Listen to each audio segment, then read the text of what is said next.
ನಮಸ್ಕಾರ ಸ್ನೇಹಿತರೆ, ಗೃಹಲಕ್ಷ್ಮಿ ಯೋಜನೆಯ 31ನೇ ಕಂತಿನ ಹಣ ಈಗಾಗಲೇ ಜಮಾ ಆಗ್ಲಿಕ್ಕೆ ಪ್ರಾರಂಭವಾಗ್ತಾ.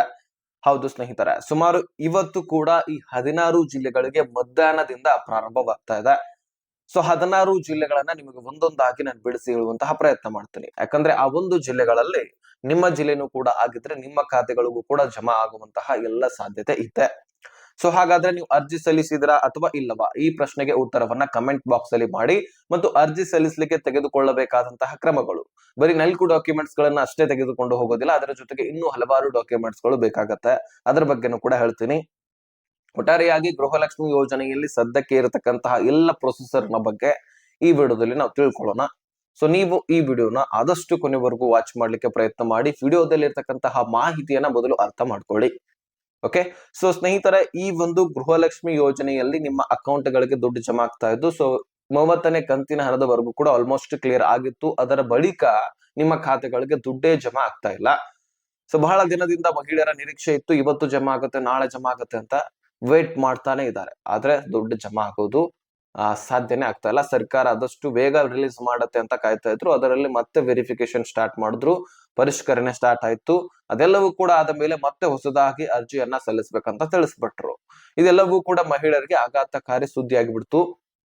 ಮತ್ತೆ ನಾವ್ ಹೇಗಪ್ಪ ಹೋಗಿ ಅರ್ಜಿ ಸಲ್ಲಿಸೋದು, ಮತ್ತೆ ಕ್ಯೂ ನಿಲ್ಲೋದು, ಅದು ಇದು ಇದೆಲ್ಲವೂ ಕೂಡ ಜಿಂಜಾಟು ಬೇಡ ಅಂತ ಮಹಿಳೆಯರು ಬಹಳಷ್ಟು ಜನ ಅರ್ಜಿ ಸಲ್ಲಿಸುವುದನ್ನೇ ನಿಲ್ಲಿಸ್ಬಿಟ್ಟಿದ್ದಾರೆ. ನಿಮಗೆ ಒಂದು ವಿಷಯ ಹೇಳ್ತೀನಿ ನಾನು, ಅರ್ಜಿ ಸಲ್ಲಿಸದೆ ಬಿಟ್ಟವರು ಎಲಿಜಿಬಲ್ ಇರ್ತೀರಿ, ಆದ್ರೂ ಸಹಿತ ಅರ್ಜಿ ಸಲ್ಲಿಸ್ಲಿಕ್ಕೆ ಹೋಗ್ತಾ ಇಲ್ಲ ಅಂದ್ರೆ ಕೇಳಿಸ್ಕೊಳ್ಳಿ ಸ್ನೇಹಿತರೆ. ಗೃಹಲಕ್ಷ್ಮಿ ಯೋಜನೆಯ ದುಡ್ಡು ಇದುವರೆಗೂ ಕೂಡ 1 ತಿಂಗಳದ್ ಬರೋದು, 2 ತಿಂಗಳದ್ ಬರೋದು, ಈ ರೀತಿ ಆಗಿದೆ. ಓಕೆ, ಅದನ್ನ ನಾವು ಕೂಡ ಒಪ್ಕೊಳ್ತೀವಿ, ನೀವು ಕೂಡ ಒಪ್ಕೊಳ್ತೀರಿ. ಸರ್ಕಾರ ಈ ರೀತಿ ಮಾಡಿದೆ, ಇಲ್ಲ ಅಂತಿಲ್ಲ. ಆದ್ರೆ ಮುಂದೆ ಬರ್ತಕ್ಕಂತಹ ಸಮಯದಲ್ಲಿ ಎಲೆಕ್ಷನ್ ಸಮೀಪ ಬರುತ್ತೆ. 3 ವರ್ಷ ಹಾಗೋ ಹೀಗೋ ಬಂದಿದೆ, ಇನ್ನು 2 ವರ್ಷ ಇದೆ. ಅದರಲ್ಲಿ ಈಗ 1 ವರ್ಷದಲ್ಲಿ ಸರ್ಕಾರ ಹೇಗ್ ದುಡ್ಡು ಜಮಾ ಮಾಡುತ್ತೋ ಅನ್ನೋದು ಮ್ಯಾಟರ್ ಆಗಲ್ಲ.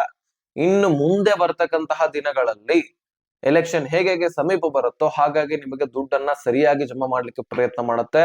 ಪ್ರತಿಯೊಂದು ಕಂತುಗಳನ್ನ ಜಮಾ ಮಾಡಿ ಕ್ಲಿಯರ್ ಮಾಡ್ಲಿಕ್ಕೆ ಪ್ರಯತ್ನ ಮಾಡುತ್ತೆ.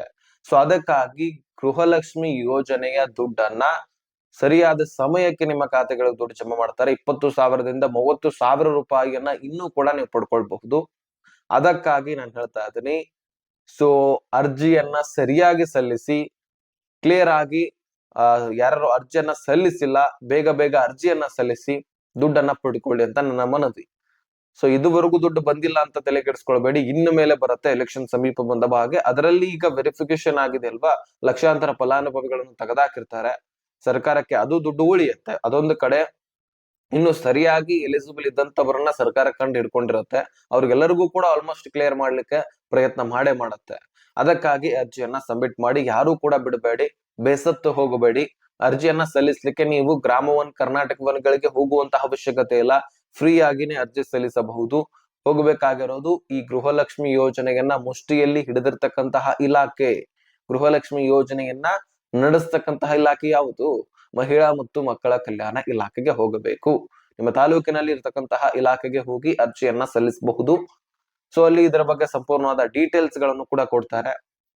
ನಿಮ್ಮ ಡಾಕ್ಯುಮೆಂಟ್ಸ್ ಗಳು ನಿಮಗೆ ಗೊತ್ತಿದೆ, ration card, Aadhaar card, bank passbook, ಒಂದು ಮೊಬೈಲ್ ಸಂಖ್ಯೆ, ಇವುಗಳು ನಿಮಗೆ ಗೊತ್ತಿದೆ. ಇದನ್ನ ಹೊರತುಪಡಿಸಿ ನಿಮ್ಮ ವಾಸಸ್ಥಳ ಪ್ರಮಾಣ ಪತ್ರ ಕೇಳ್ತಾರೆ, ನಿಮ್ಮ ಒಂದು ವೋಟರ್ ID ಕೇಳುವಂತಹ ಸಾಧ್ಯತೆ ಇದೆ. ಸೊ ಇವುಗಳನ್ನು ಕೂಡ ತೆಗೆದುಕೊಂಡು ಹೋಗಿ, ಎಮರ್ಜೆನ್ಸಿ ಜೊತೆಗೆ ನಿಮ್ಮ ಬ್ಯಾಂಕ್ ಸ್ಟೇಟ್ಮೆಂಟ್ ಕೂಡ ತೆಗೆದುಕೊಂಡು ಹೋಗಿ.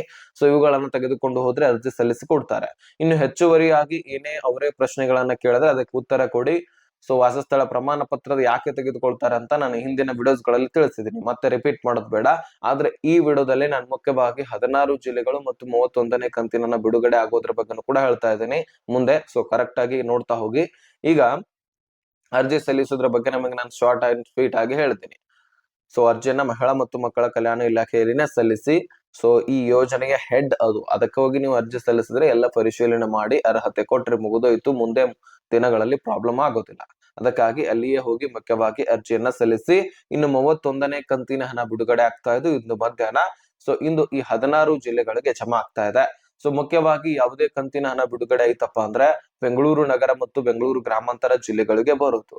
ಅದಾದ ಬಳಿಕ ವಿಜಯನಗರ, ಧಾರವಾಡ, ಯಾದಗಿರಿ, ಬೆಳಗಾವಿ, ಉತ್ತರ ಕನ್ನಡ, ದಕ್ಷಿಣ ಕನ್ನಡ, ಬೀದರ, ಕೊಪ್ಪಳ, ಮಂಡ್ಯ, ಅದೇ ರೀತಿಯಾಗಿ ಹಾಸನ, ಕೊಡಗು, ಹಾವೇರಿ, ರಾಮನಗರ, ಚಿತ್ರದುರ್ಗ, ಈ ಒಂದು ಜಿಲ್ಲೆಗಳಲ್ಲಿರ್ತಕ್ಕಂತಹ ಗೃಹಲಕ್ಷ್ಮಿಯರ ಖಾತೆಗಳಿಗೆ ದುಡ್ಡನ್ನ ಜಮೆ ಮಾಡಲಾಗ್ತಾ ಇದೆ. ಸೊ ನೀವು ಕೂಡ ಈ ಜಿಲ್ಲೆಯವರಾಗಿದ್ರೆ ನಿಮ್ಮ ಖಾತೆಗಳಿಗೂ ಕೂಡ 100% ದುಡ್ಡು ಜಮಾ ಆಗತ್ತೆ. ವರಿ ಮಾಡ್ಕೊಳ್ಳುವಂತಹ ಅವಶ್ಯಕತೆನೇ ಇಲ್ಲ. ಎಲಿಜಿಬಲ್ ಯಾರಿದ್ದೀರಿ, ಅಪ್ರೂವಲ್ ಯಾರಿಗೆ ಸಿಗ್ತಾ ಇದೆ ಅವರಿಗೆ ದುಡ್ಡು ಜಮಾ ಆಗ್ತಾ ಇದೆ. ಸೊ ನೀವು ಕೂಡ ಬೇಗ ಬೇಗ ಅರ್ಜಿಯನ್ನ ಸಲ್ಲಿಸಿ ಅಪ್ರೂವಲ್ ಪಡ್ಕೊಡಿ. ನಿಮ್ಮ ಖಾತೆಗಳಿಗೂ ಕೂಡ 100% ದುಡ್ಡು ಜಮಾ ಆಗತ್ತೆ ಮತ್ತು ನಿಮ್ಮ ಬ್ಯಾಂಕ್ ಖಾತೆಯನ್ನ ಚಾಲ್ತಿಯಲ್ಲಿಡಿ. ಬರೀ ಅಕೌಂಟ್ ಅನ್ನ ಓಪನ್ ಮಾಡಿಬಿಟ್ರೆ ಅಷ್ಟೇ ಅಲ್ಲ, ಅಕೌಂಟ್ ಆಕ್ಟಿವ್ ಇರಬೇಕು. ಅಕೌಂಟ್ ಆಕ್ಟಿವ್ ಇದ್ರೆ ಖಂಡಿತವಾಗ್ಲೂ ನಿಮ್ಮ ಖಾತೆಗಳಿಗೆ ದುಡ್ಡು ಜಮಾ ಆಗುವಂತದ್ದು. ಸೊ ಆದಷ್ಟು ಈ ಇನ್ಫಾರ್ಮೇಶನ್ ಅನ್ನ ನಿಮ್ ಮುಂದೆ ಇಡಬೇಕಾಗಿತ್ತು, ನಾನು ಇಟ್ಟಿದ್ದೀನಿ. ಏನೇ ಕ್ವಶನ್ಸ್ ಗಳಿದ್ರು ಡಿಸ್ಕ್ರಿಪ್ಷನ್ ಅಲ್ಲಿ ಇನ್ಸ್ಟಾಗ್ರಾಮ್ ಲಿಂಕ್ ಇರುತ್ತೆ, ಅಲ್ಲಿಂದ ಮೆಸೇಜ್ ಮಾಡಿ ಮತ್ತೆ ನಮ್ಮ ಜೊತೆಗೆ ಅಲ್ಲೇ ಕಾಂಟ್ಯಾಕ್ಟ್ ಆಗಿ ಕೂಡ ಇರಬಹುದು. ಈ ವಿಷಯವನ್ನ ಆದಷ್ಟು ಎಲ್ಲ ಗೃಹಲಕ್ಷ್ಮಿಯರಿಗೆ ಶೇರ್ ಮಾಡಿ, ಅವ್ರಿಗೂ ಕೂಡ ಕ್ಲಾರಿಫಿಕೇಶನ್ ಸಿಗ್ಲಿ. ಸೊ ವಿಡಿಯೋ ನೋಡಿದ್ದಕ್ಕೆ ಧನ್ಯವಾದ.